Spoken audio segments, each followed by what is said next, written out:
Hello and welcome to this third episode in this series that I honestly did not think would get very popular. But thanks to you guys, it's pretty popular. And I'm glad to know that you guys like this series, or some of you do.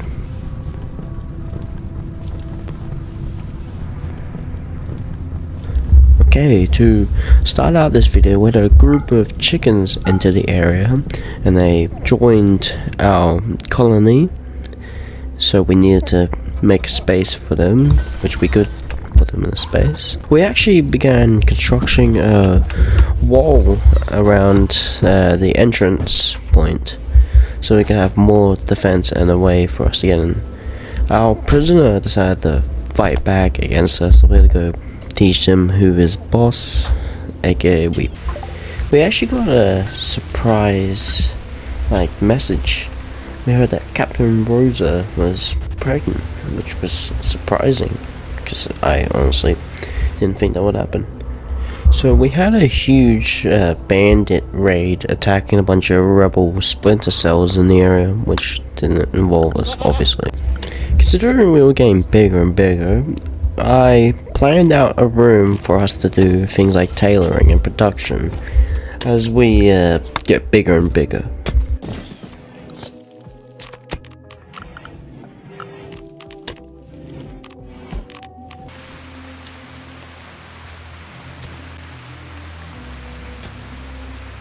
Now, I may not realizing this, but I didn't choose a trait for our faction, so I went with what I thought was correct, the mercantile option, which allows us to request a mercenary every couple of days, which is kind of strong because they become a permanent colonist.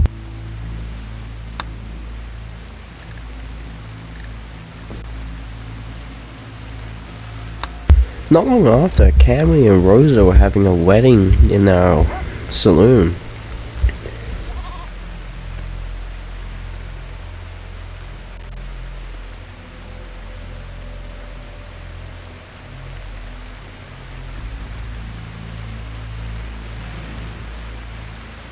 While the wedding was happening, our prisoner decided it was the best time to escape, though we did eventually catch her and stop her from leaving the camp.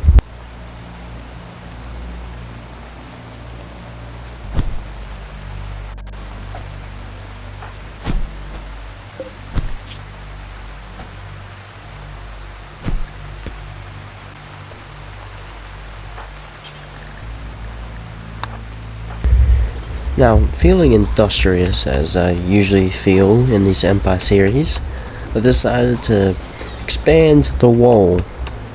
Yeah, I sound like Donald Trump there.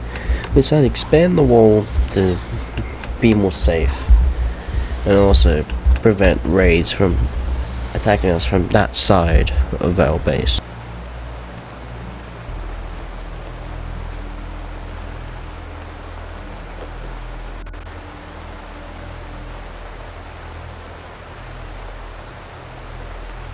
We had a huge raid from a Frombolian tribe arrive to attack us.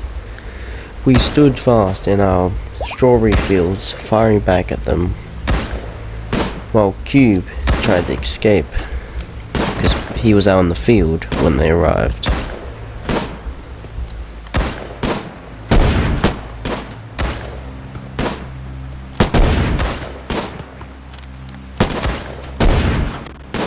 Now, while we were holding fast in our strawberry fields, throwing off the attackers, something tragic happened. Our companion of many years, Gia, died. His brain was pierced by an arrow by these savage Frombolians. We built a graveyard and held a funeral for the poor kid, though he stayed with us most of his life and lost it to help us defend our home. Sadly, he's the first to go, and he was one of the youngest to be in this colony.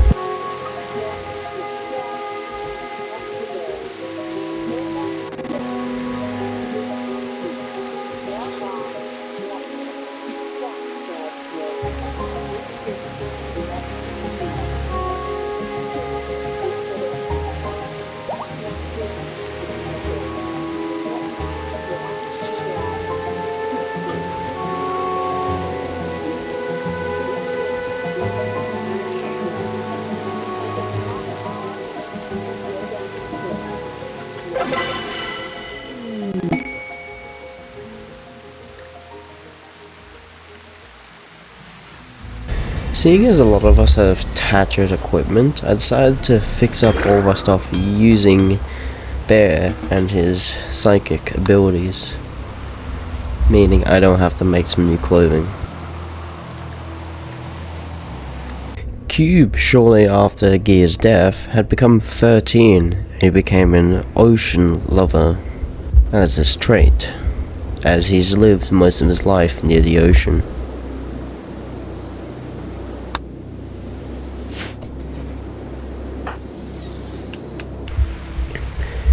We'd actually given a uniform look to Cube and Bear, as we are making them officially our police force for this new and upcoming empire.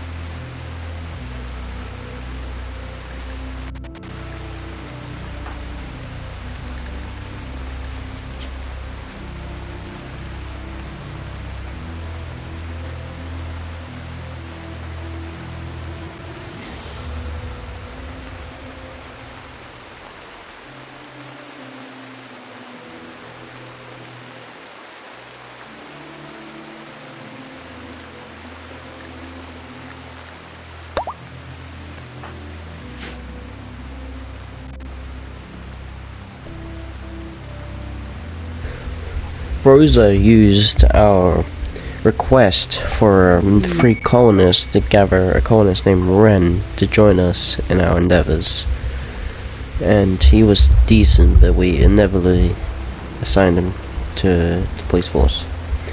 Cube and Rosa went out into the field to greet him and make sure he's not a spy from the militia.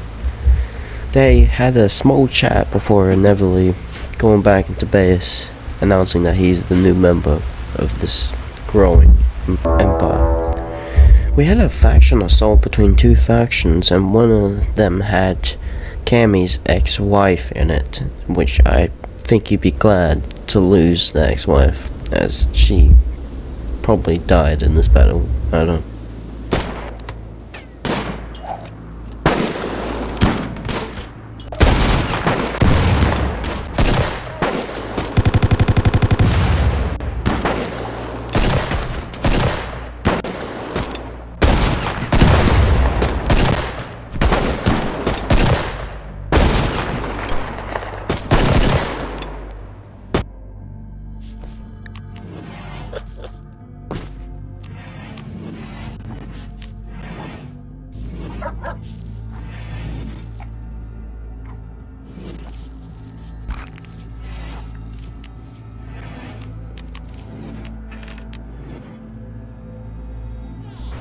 We decided to properly build a graveyard for our lost and dead of our colony. Though, surprisingly, not that many people died this series. I thought there'd be more.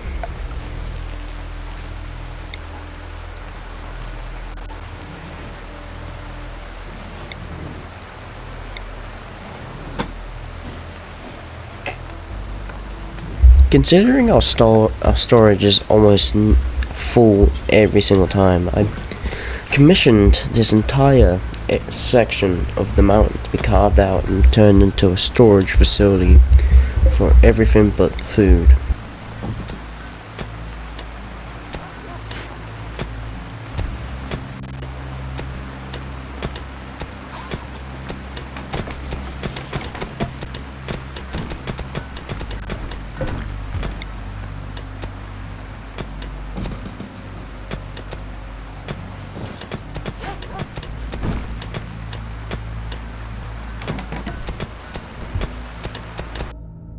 Rosa was actually due to give birth soon, which I was kind of scared about because we didn't have any proper hospitals or doctors around. We expanded the saloon to hold and contain more people and to have a area to produce our own beers instead of having to buy them. And yeah.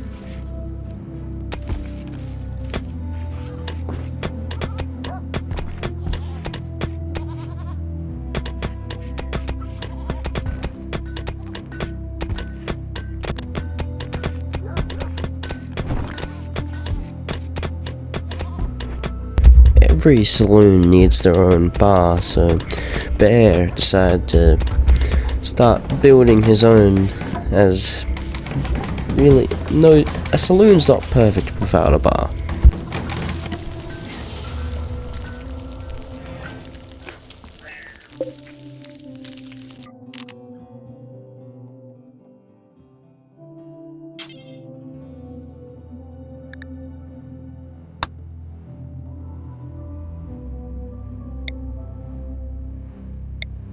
Say hello to Governor Rosa, the leader of the Island Confederation and the surrounding waters. She is now the proper leader.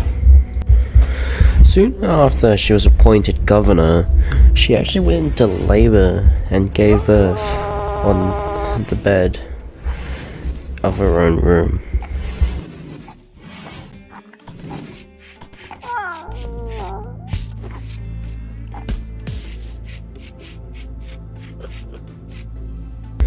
She gave birth to a healthy infant child.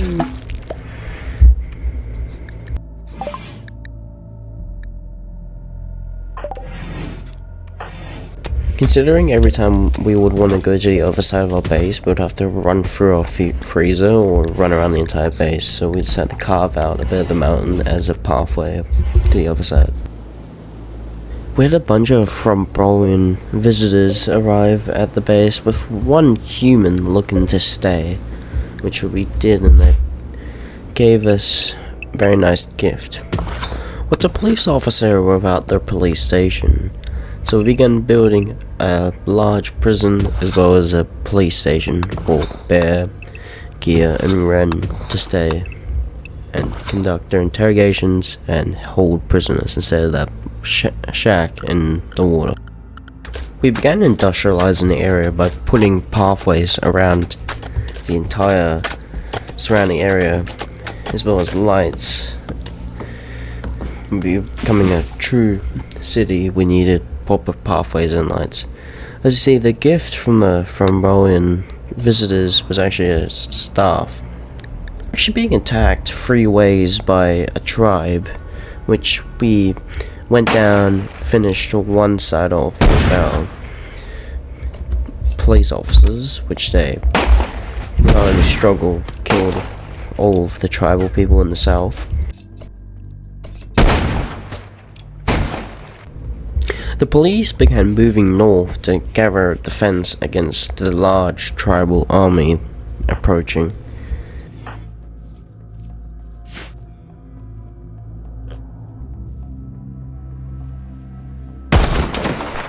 The tribals clashed against our barricades, but inevitably lost to our formidable police force. We had a dirt mole join us from our colonies in the water and islands surrounding area.